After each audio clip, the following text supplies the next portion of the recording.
Hello दोस्तों, नमस्कार। आपका बहुत बहुत स्वागत है अपने यूट्यूब चैनल बाइकियर क्लासेस में। बाइकियर क्लासेस को सब्सक्राइब करें, बेल आइकन दबाएं। वीडियो अच्छी लगे तो लाइक करें, शेयर करें एंड कमेंट करें। और आज हम शुरू करने जा रहे हैं अपना टॉपिक LCM मतलब लघुत्तम समापवर्ती। इस पर कुछ जानेंगे। हमारे जो की फीचर हैं बहुत इंपॉर्टेंट, क्योंकि कंपटीशन एग्जाम में की फीचर बहुत ज़रूरी है। कंपटीशन एग्जाम के जब ब्रीफ वाले क्वेश्चन आते हैं, स्टेटमेंट वाले, तो बहुत ज़्यादा ज़रूरी हो जाता है कि उसके की फीचर हमें जान लेना चाहिए। ठीक है, तो उसी के लिए उसी पर चर्चा करेंगे आज की। तो LCM क्या होता है, LCM की फुल फॉर्म क्या होती है? LCM की फुल फॉर्म होती है लीस्ट, LEAST, लीस्ट, या कहें लोएस्ट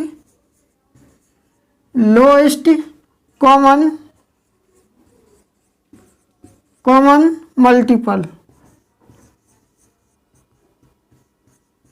ठीक है, ये होती है LCM की फुल फॉर्म, और हिंदी में इसको लघुत्तम समापवर्ती कहते हैं। ठीक है, अब इसका पहला जो होता है हमारा की फीचर, वो क्या कहता है कि दी गई संख्याओं का लासापा उन संख्याओं से छोटा नहीं हो सकता। इसका मतलब है कि जो संख्याएं दी गई हैं 15 और 20, इनका लासापा जो आएगा वो इनसे बड़ा नहीं होगा, बल्कि इनसे छोटा नहीं होगा, बल्कि क्या होगा, बड़ा होगा। कैसे इनका निकाल के दिखा देते हैं। 15 का और 20 का क्या होता है, 2 से 3 से कर देते हैं। 3 पंजे 15, 20 रहेगा सेम, और 5 एकम 5, 5 चौक 20, और आगे करेंगे 4 ही आएगा।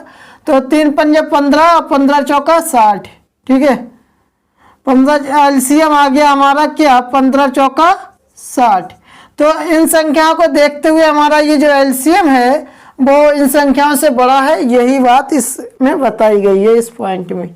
और जो नोट्स हमारे पास हैं वो हम स्क्रीन पर आपके लिए उपलब्ध करा देंगे, उसमें आप देखकर समझ सकते हैं। नेक्स्ट है, दूसरा पॉइंट है, अगर दी गई संख्याओं के घात असमान हो परंतु आधार समान हो तो जिस संख्या की घात बड़ी है वही लासापा होगा। मतलब आधार समान होने का मतलब ये है कि A की पावर 6 है और B की पावर 7 है और C की पावर 8 है। दूसरी संख्या है A की पावर 2 है, B की पावर 3 है और D की पावर 4 है। ठीक है, और तीसरी संख्या है A की पावर 0 है और B की पावर 1 है और E की पावर 5 है।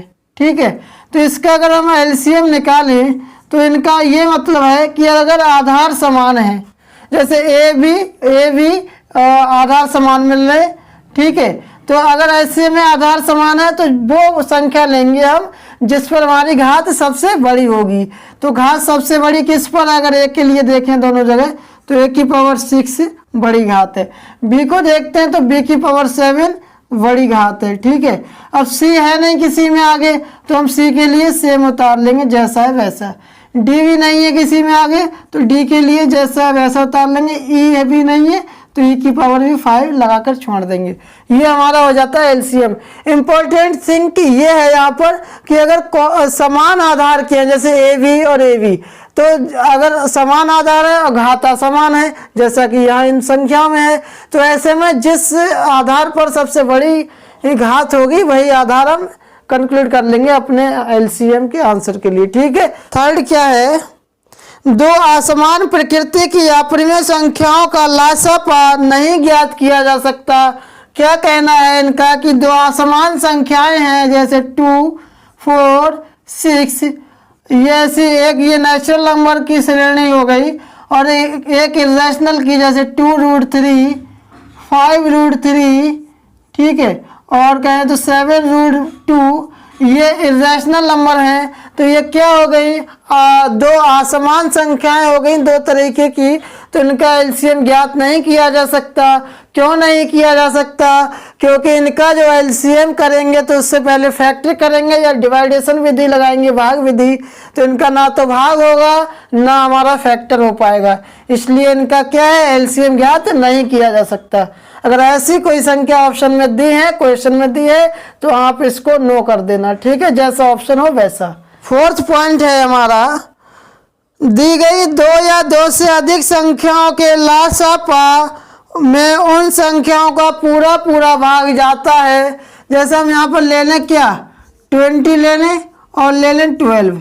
अगर हम इनका लासा निकालेंगे तो 20 का और 12 का जो लासा आएगा वो ये आएगा, 2 दाम 20, 2 छंग 12, 2 पंजे 10 और 2 तीन 6। अब वही 5 और 3 आ जाएगा, 5 और 3, ठीक है। तो 2 दूनी 4, 4 पंजे 20 और 20 तीन 60, ठीक है। तो हमारा एलसीएम क्या आ गया, एलसीएम आ गया 60।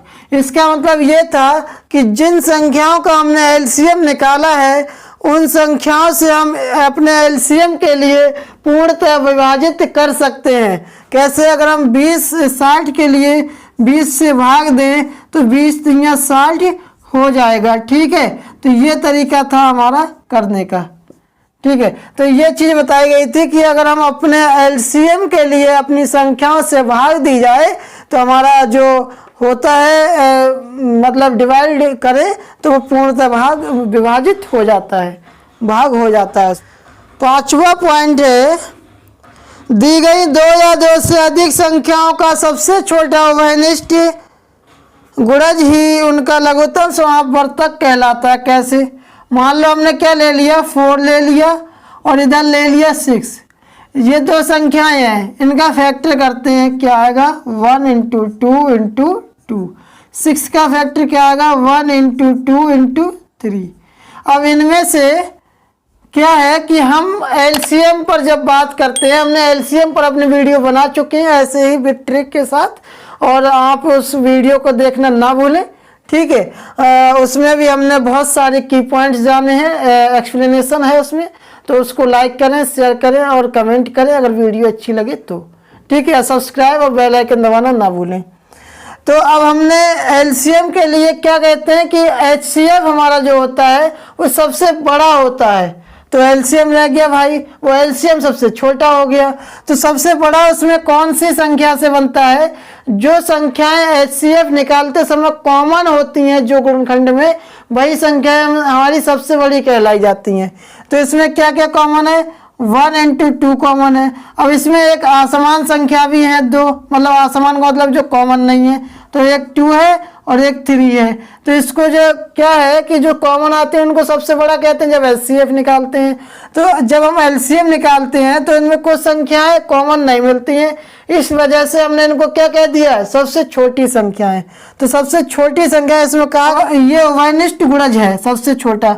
इनका मल्टीप्लाई करके जो निकाल दें वही हमारा लासा कहलाएगा, यानी कि एलसीएम कहलाएगा। तो 3 दूनी 3 चौक 12, ठीक है। हमारा 12 एलसीएम है, जो सबसे छोटा है। अब हमारा 12 एलसीएम जो आया वो कैसे आया था, सबसे छोटा क्यों कह रहे थे, एक चीज़ और बता दें, क्योंकि जो संख्याएं थी हमारी 4 और 6, इनसे 12 तो डिवाइड हो ही जाएगा। अब अगर हम 24 लिख दें और 36 लिख दें तो वो क्या है, 12 से बड़ा है हमारा एलसीएम, वो भी कहलाएगा। क्योंकि एलसीएम का मतलब ये होता है कि जो संख्याओं से हमारा एलसीएम कट जाए, ठीक है, जो संख्याओं से हमारा एलसीएम कट जाए, जैसे अगर हम 36 को काटें 4 और 6 से तो उससे कट जाएगा ना 36, तो पूर्णतः कटेगा। तो वही संख्या है हमारा जो सबसे, इन संख्या को सबसे पहला एलसीएम है ये, मतलब सबसे छोटा एलसीएम है। अगर हम 36 करें तो इससे बड़ा एलसीएम भी आ सकता है हमारा। छठा पॉइंट है, दी गई 2 या 2 से अधिक संख्याओं के सभी अभाज्य गुणनखंडों के सबसे बड़ी घातांकों वाली संख्याओं का गुणनफल ही अभिष्ट लघुत्तम समापवर्तक होगा। कैसे, मतलब क्या क्या, जैसे अब संख्याएं दी गई हैं, क्या 2 की पावर 6 अभाज्य कहा है ना, इसमें अभाज्य गुणनखंड, ठीक है, कोई दिक्कत नहीं है।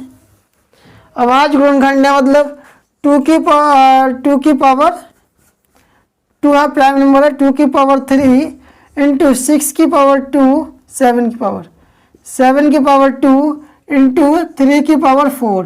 एक संख्या ये होगी अभाज्य गुणनखंड की, और दूसरी संख्या हमारा 2 की पावर 4, 3 की पावर 3 और 7 की पावर 1।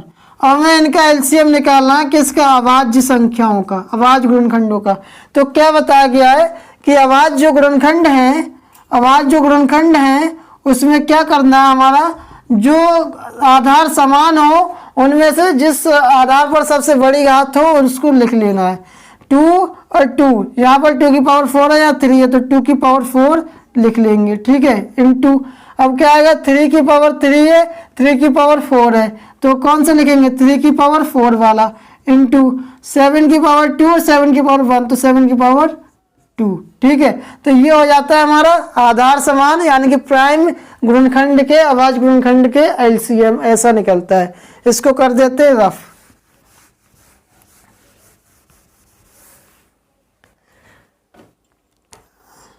अब 7वां है हमारा, दो अभाज्य संख्याओं का लासापा मतलब एलसीएम या कहे लघुत्तम समापवर्तक उन दोनों संख्याओं के गुणनफल के बराबर होता है। कैसे होता है, मान लो 5 और 7 दो संख्याएं हैं, प्राइम नंबर है, इसमें भी यही कहा गया है कि प्राइम नंबर्स का लासापा।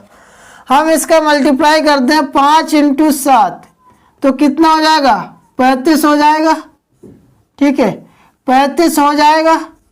अब क्या है, अगर हम 5 के फैक्टर करते तो हो जाता 1 × 5, 7 के फैक्टर करते तो हो जाता 1 × 7, ठीक है, 1 × 7। तो क्या है कि इनके बात वही रहती, तो प्राइम नंबर्स के अगर हम आपस में गुणा कर दें भाई हमारा क्या हो जाता है, एलसीएम हो जाता है, ठीक है भाई, हमारा एलसीएम हो जाता है। तो हमारे एलसीएम के लगभग सभी पॉइंट्स की फीचर हो चुके हैं। अगर आपको वीडियो अच्छी लगी हो तो लाइक करना और शेयर करना, कमेंट करना और सब्सक्राइब करना, और सब्सक्राइब करने के साथ साथ बेल आइकन भी दबा देना।